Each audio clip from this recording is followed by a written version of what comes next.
Hello everyone, welcome in शिप्रानॉमिक्स channel. Student, जून 2024 के यूजीसी नेट एग्ज़ाम के लिए कुछ प्रीवियस क्वेश्चंस मैं सॉल्व करा रही हूँ। और इस जो प्रीवियस क्वेश्चंस हम यहाँ पर देखेंगे वो काफ़ी इम्पॉर्टेंट है। और ये क्वेश्चंस खासकर कुछ इसके जो क्वेश्चंस हैं वो आपको सिलेबस में मेंशन नहीं किए हुए हैं, लेकिन जैसा मैं हमेशा बताती हूँ कि कुछ मेन जो टॉपिक्स हैं उसके ये सब हेड्स में आते हैं। तो आज ऐसे कुछ क्वेश्चंस मैं आपको सॉल्व कराऊंगी और उसके डिटेल आंसर के लिए इसका जो डिटेल आंसर की होगा वो मेरे ऐप शिप्रानॉमिक्स पर अवेलेबल होगा। तो चलिए इसको स्टार्ट करते हैं। यूजीसी नेट जून 2024 के लिए previous year questions.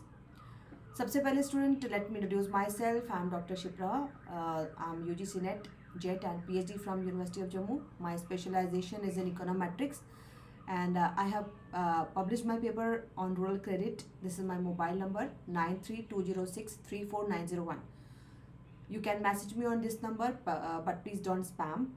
This is my app Shibranomics, or you can download my app from Google Play Store. तो चलिए स्टार्ट करते हैं स्टूडेंट। सबसे पहला जो यहाँ पर मैं आपको क्वेश्चन दे रही हूँ, ये क्वेश्चन है, सूची 1 को सूची 2 के साथ सुमेलित कीजिए। जब भी इस तरीके के सवाल आते हैं तो आपको इसमें क्या ध्यान देना होता है स्टूडेंट? सबसे पहली चीज़ जो आपको ध्यान देनी होती है, आपको सबसे अच्छे से किसके बारे में, किस क्वेश्चन के बारे में पता है, आपको कॉन्फिडेंस किस क्वेश्चन के ऊपर है। तो यहाँ पर देखोगे तो देखते ही आपको लाफर कर्व और कोज थियरम, ये दोनों चीज़ें दिख जाएंगी। और अगर किसी भी दो चीज़ को, किसी भी दो की को अगर आपने पकड़ लिया तो बाकी को आप इस तरीके से गेस भी कर सकते हो।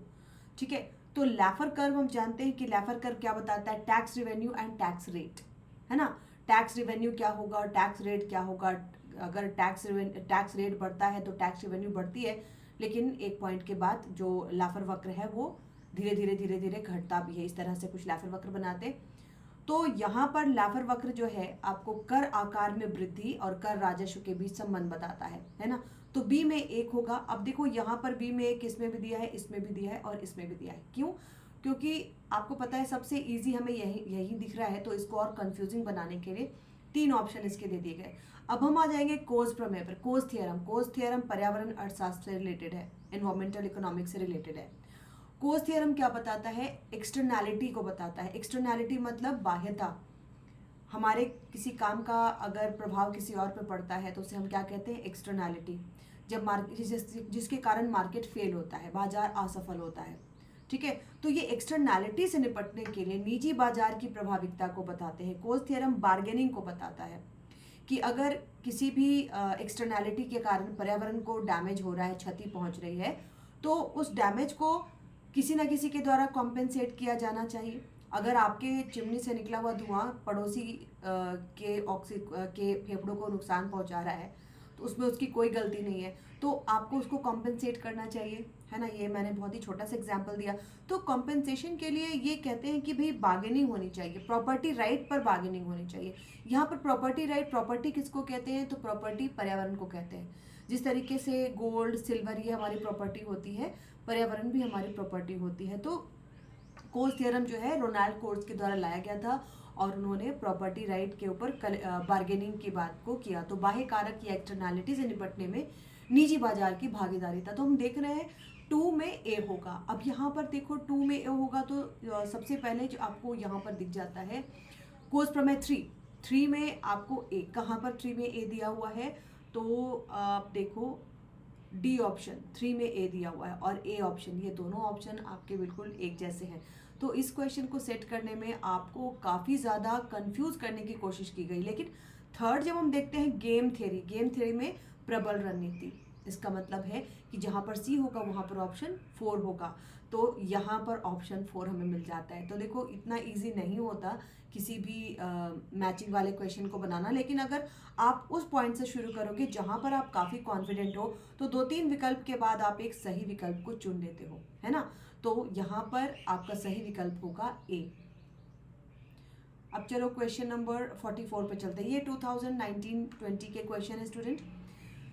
पहला यहाँ पर, अब यहाँ भी मैंने मैचिंग वाले क्वेश्चन रखे हैं। क्रांतिक न्यूनतम प्रयास आपको पता है बहुत ही इजी है, लिबिंस्टीन का क्रिटिकल मिनिमम एफर्ट है ना 44 में।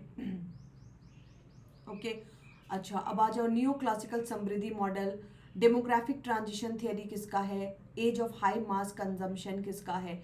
तो ये बहुत ही इजी वाला है। इसमें देखो age of high mass consumption, ये जब रोस्टो का हम पढ़ते हैं ना तो उसमें आपको ये आ जाता है, मतलब 2 में आपका डी होना चाहिए। डी में 2 कहाँ पर है, तो यहाँ पर लगाया गया है ना। लिविंगस्टन की क्रांतिक न्यूनतम प्रयास सिद्धांत, तो ए में 4 होना चाहिए। तो देखो ये 2 ऑप्शन हमारे मिल जा रहे हैं, तो यहाँ पर जवाब होगा डी। अच्छा, अब यहाँ पर एक क्वेश्चन है कि यदि, अब मैं इसको हिंदी और इंग्लिश दोनों में बताऊंगी क्योंकि ज़्यादातर स्टूडेंट आप लोग हिंदी मीडियम के होते हो, तो मैंने हिंदी में ले लिया है, बट इकोनोमेट्रिक्स को हिंदी में पढ़ना बहुत डिफिकल्ट है स्टूडेंट। अब देखो जैसे हम कहते हैं ना हेट्रोसिडास्टिसिटी, है ना, उसको हम कहते हैं विषम विसारी। तो ये होता क्या है, ठीक है, विषम विसारिता या हेट्रोस्टैटिस्टिसिटी। इसमें आपको पूछा गया है कि यदि बाधा पद हेट्रोस्टैटिस्टिसिटी का हो तो निम्नलिखित में से कौन सा उत्तर सही होगा, ठीक है। अब यहाँ पर क्या होता है ना कि हम कोई भी ओएलएस एजम्पशन जो होता है, ऑर्डिनरी लीस्ट स्क्वायर, हम क्यों इसको बनाते हैं। जब आप डाटा कलेक्ट करते हो और डाटा को जब आप, यहाँ पर मैं छोटा सा बना के बताती हूँ, जब आप डाटा कलेक्ट करते हो, डाटा को प्लॉट करते हो, तो सारे डाटा इस रिग्रेशन लाइन पर नहीं आते, है ना। कुछ डाटा रिग्रेशन लाइन या लाइन ऑफ बेस्ट फिट से दूर जाते हैं। क्यों दूर जाते हैं, क्योंकि हर डाटा में कुछ ना कुछ एरर होता है और इस एरर को आप हटा नहीं सकते, तो हम उसको मिनिमाइज करते हैं, न्यूनतम करते हैं। और वो एरर क्या होते हैं मैं कई बार बता चुकी हूँ। जैसे कुछ ऐसे पैरामीटर्स होते हैं, कुछ ऐसे प्रभावित तत्व होते हैं जिनको हम माप नहीं सकते, लेकिन वो हमारे वेरिएबल को प्रभावित तो कर रहे होते हैं। जैसे डिमांड इक्वेशन में मैंने आपको बताया था कि डिमांड को परंपरा भी प्रभावित करती है, डिमांड को स्वाद भी प्रभावित करता है। क्या आप परंपरा को माप सकते हो? नहीं, क्वांटिटेटिव मेजरमेंट हम नहीं कर सकते। तो ये क्या करता है फिर उस वेरिएबल में, डिमांड के वेरिएबल में क्या करेगा, ये एक एरर ले आएगा, है ना। अब इस एरर को आप हटा नहीं सकते, तो आप इसको क्या करोगे, न्यूनतम करने की कोशिश करोगे। तो ये हम पढ़ते हैं ऑर्डिनरी लीस्ट स्क्वायर, और किसी भी त्रुटि को न्यूनतम करने के लिए उसका हम वर्ग कर देते हैं, है ना, इसलिए इसको ऑर्डिनरी लीस्ट स्क्वायर मेथड कहते हैं। अब ये मेथड जो होता है स्टूडेंट, ये मेथड क्या कहता है कि all residuals are drawn from a population that has a constant variance. ये पहले से अनुमान लगा के रखता है कि कांस्टेंट वेरिएंस है, मतलब वेरिएंस क्या है, वो प्रसरण। ये जो आंकड़ों का जो प्रसरण है, आंकड़े जो अपने लाइन से दूर जा रहे हैं, वेरी कर रहे हैं, तो ये मान के चलता है ओएलएस मॉडल कि जिस पॉपुलेशन से, मतलब जिस समग्र से ये प्रतिदर्श लिया गया है। समग्र क्या होता है, जैसे मैं हमेशा बताती हूँ कि आपके पूरे बॉडी में जो ब्लड है वो पॉपुलेशन है, और जब डॉक्टर कहते हैं ना कि 1 cc ब्लड लेके टेस्ट करो, तो क्या कहते हैं, सैंपल का टेस्ट करो, है ना। तो बहुत ही टेक्निकल वर्ड डॉक्टर्स यूज करते हैं। तो हम ये मान के चलते हैं ओएलएस मॉडल में कि जो पॉपुलेशन है, मतलब आपके जो आपके पूरे बॉडी में जो ब्लड है उसका कांस्टेंट वेरिएंस है, उसमें प्रसरण बिल्कुल स्थैतिक है। तो उससे जो प्रतिदर्श लिया गया है, उससे जो सैंपल लिया गया है, तो हम यही अनुमान लेके चलते हैं कि भाई उसका भी जो प्रसरण है वो वैसा ही होगा, ठीक है। तो यहाँ पे कह रहा है कि कौन सा उत्तर जो है वो सही होगा। 49 में पूछा जा रहा है कौन सा उत्तर जो है वो सही होगा। तो देखो, पहला कह रहा है कि ओएलएस अनुमान पूर्वाग्रह से पूर्ण है। पूर्वाग्रह नहीं होता, पूर्वानुमान हम लगाते हैं, पूर्वाग्रह नहीं होता, है ना। ओएलएस मॉडल जब सिर्फ ये अनुमान लगा के चलता है कि जिस पॉपुलेशन से वो सैंपल लिया गया है उसका कांस्टेंट वेरिएंस था, तो पहला तो उत्तर सही नहीं है। दूसरा है कि ओएलएस का अनुमान न्यूनतम प्रसरण गुण नहीं है ना। ओएलएस का अनुमान ओएलएस अनुमान का न्यूनतम प्रसरण गुण नहीं है। ये होगा ओएलएस अनुमान के आधार पर महत्व का परीक्षण करना अयथार्थ होगा, ओएलएस अनुमान असंगत है। तो यहाँ पर उत्तर जो होगा केवल बी और सी। अब यहाँ पर आपको मिलाना है, ये देखो, ये जो है यूजीसी नेट का सबसे फेवरेट क्वेश्चन है। अगर मैक्रो इकोनॉमिक्स से ये क्वेश्चन हर साल नहीं पूछा गया तो यूजीसी नेट का क्वेश्चन जो है इनकम्प्लीट मानते हैं, है ना। मैक्रो इकोनॉमिक्स में जो कंजम्पशन हाइपोथेसिस आप पढ़ते हो, ये तो बहुत ही रटा हुआ होना चाहिए। सबसे पहले हम क्या पढ़ते हैं, अब्सोल्यूट इनकम हाइपोथेसिस, जो कि जॉन मेन्यार्ड कीन्स का दिया हुआ निरपेक्ष आय की परिकल्पना। फिर हम पढ़ते हैं रिलेटिव इनकम हाइपोथेसिस, है ना, जब हम अपने पड़ोसी के इनकम से अपनी तुलना करते हैं, ठीक है। रिलेटिव इनकम हाइपोथेसिस वो किसका दिया हुआ है, ड्यूजनबरी का, ठीक है। उसके बाद है लाइफ साइकिल हाइपोथेसिस, जो कि 2 लोगों के द्वारा दिया गया, एंडो मोडिग्लानी और फोर्थ हमारा बचा स्थायी आय की परिकल्पना फ्रीडमैन का। तो ये तो बहुत ही इजी है, ये आप बिल्कुल रट लो क्योंकि ये हर साल भी रिपीट होता है। ये बहुत ही, this is one of the favourite questions of UGC NET. इसके बाद है देखो सूची 1 को सूची 2 के साथ सुमेलित करो। Population theory. अब इस चैप्टर से भी मैंने देखा है कि बहुत बार सवाल आए हैं। कभी पॉपुलेशन थ्योरी पूछ लिया जाता है, कभी डेमोग्राफिक ट्रांजिशन पूछ लिया जाता है, कभी 91 का जो सेंसस है वो पूछ लेते हैं, कभी 2001 का सेंसस पूछ लेते हैं। बट इस क्वेश्चन में मुझे थोड़ा सा डिफरेंस लगा क्योंकि यहाँ पर पूछा जा रहा है 3 चरण, 4 चरण और 5 चरण। मतलब कि जनसंख्या का जो सिद्धांत है, किस सिद्धांत में 3 चरण लिया गया है, किस में 4 चरण लिया गया है और किस में 5 चरण लिया गया है। तो देखो यहाँ पर सबसे पहले ब्लैकर का जनसंख्या सिद्धांत, ठीक है, ब्लैकर के जनसंख्या सिद्धांत में 5 चरण माने गए थे। अब इसकी डिटेल एनालिसिस स्टूडेंट मैंने अपने ऐप में जो यूजीसी नेट की MCQs की सीरीज़ रखी है उसमें मैंने इसका डिटेल दिया है, क्योंकि पूरा डिटेल कराना बिल्कुल एक थियरी को पूरा समझाना पड़ेगा। तो ब्लैकर का जो पॉपुलेशन थियरी है उसमें 5 चरण माने गए हैं। तो पांचों चरण को मैंने एनालाइज किया है, आप उस MCQ सीरीज़ को भी लेकर के पढ़ सकते हो। दूसरा है लैंड्री का जनसंख्या सिद्धांत। लैंड्री के जनसंख्या वृद्धि के सिद्धांत में 3 चरण है। अब ये सारी चीज़ें आपको अलग से मेंशन नहीं की गई है कि आपको ये भी पढ़ना है या ब्लैकर का पढ़ना है। Blacker, civics and Karl Marx ये तो हम पढ़ते हैं, लेकिन लैंड्री का जनसंख्या सिद्धांत इसके 3 चरण होते हैं। प्रोफेसर सिविक्स, प्रोफेसर बी में 4 हो गया, और कार्ल मार्क्स का जनसंख्या वृद्धि का सिद्धांत, इसके 4 चरण हैं, ठीक है। और सी में है लैंड्री का 2 हो गया, तो प्रोफेसर सिविक का 1। तो ये आपको याद रखना है। इस तरह के भी क्वेश्चंस आते हैं। तो मैंने बोला, आप पहले भी बताया था कि एग्जामिनेशन में स्टूडेंट कभी भी डायरेक्ट सवाल नहीं आते, एग्जामिनर के मूड पर है कि वो इसमें से किस चीज़ को निकाल के पूछता है। तो बिल्कुल ये जो थियरीज़ हैं आपको कंफर्म होना है, पहले चरण में क्या होता है, दूसरे चरण में बर्थ रेट ज़्यादा है या डेथ रेट ज़्यादा है, तीसरे चरण में क्या ज़्यादा है, क्या इक्विवेलेंट है।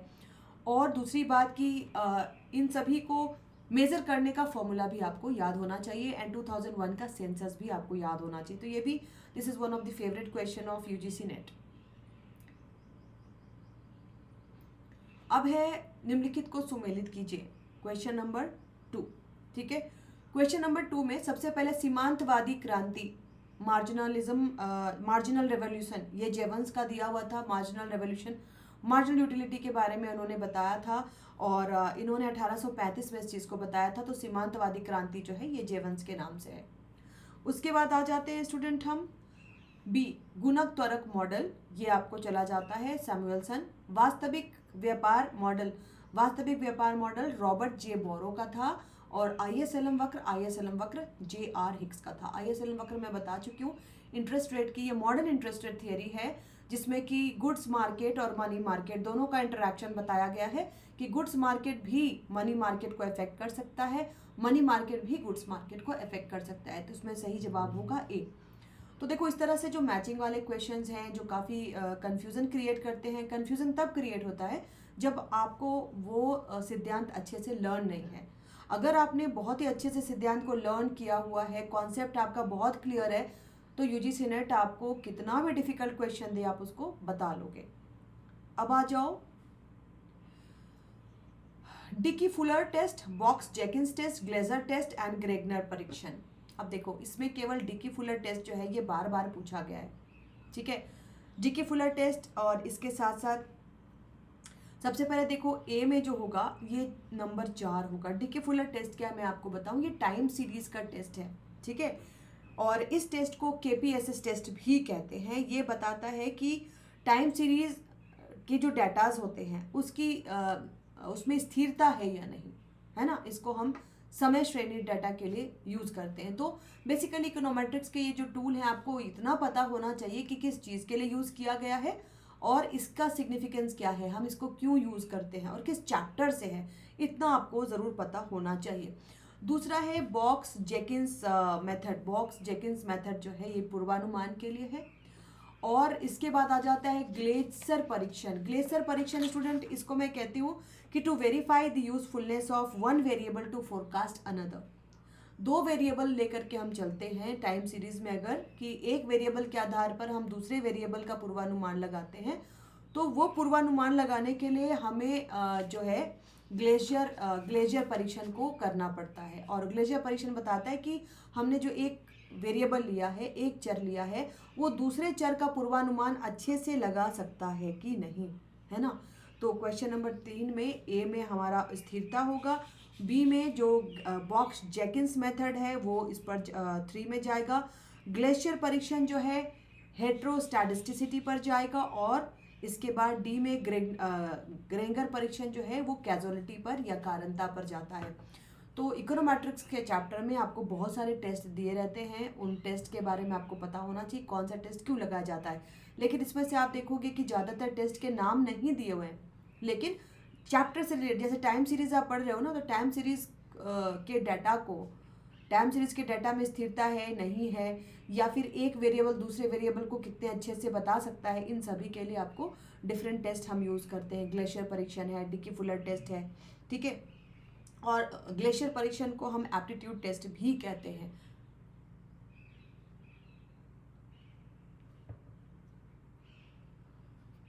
तो चलिए स्टूडेंट, आज के लिए इतना ही, और जितने भी मैंने अभी आपको बताए हैं, एक क्वेश्चन नंबर 17 छूट गया, मैं उसको भी करा देती हूँ। क्वेश्चन नंबर 17 में सबसे पहले आपको दिया है ए में आपका होगा 1 इष्टतम जनसंख्या, बी में फ्रैंक नोटेस्टिन जनसंख्यीय संक्रमण, उसके बाद आपका आ जाता है सी में ब्रंटलैंड का सतत धारणीय विकास, और रोनाल्ड कोस थ्योरम बहुत ही फेवरेट चैप्टर है पर्यावरण इकोनॉमिक्स का। रोनाल्ड कोस की थियरी को बहुत अच्छे से कर लेना, क्योंकि मैं हर बार के क्वेश्चन में देख रही हूँ कुछ पूछे ना पूछे कोस थियरी पक्का पूछ ले रहे हैं। और इसके साथ साथ देखो, आज जो मैंने आपको बताया इसमें 2-3 चीज़ें आप ध्यान में रखो। एक तो पॉपुलेशन थियरी को बढ़िया से कर लीजिए। पॉपुलेशन थियरी में किसकी कौन सी थियरी थी, 2001 का सेंसस क्या था, और इस पर कितनी थियरीज हैं, और किस थियरी का क्या कहना है, किस में कितने स्टेजेस हैं, इनको अच्छे से कर लीजिए। प्लस इकोनोमेट्रिक्स के जो डिफरेंट टूल्स हैं उनके बारे में आपको पता होना चाहिए, कौन से चैप्टर का कौन सा टूल है, ठीक है।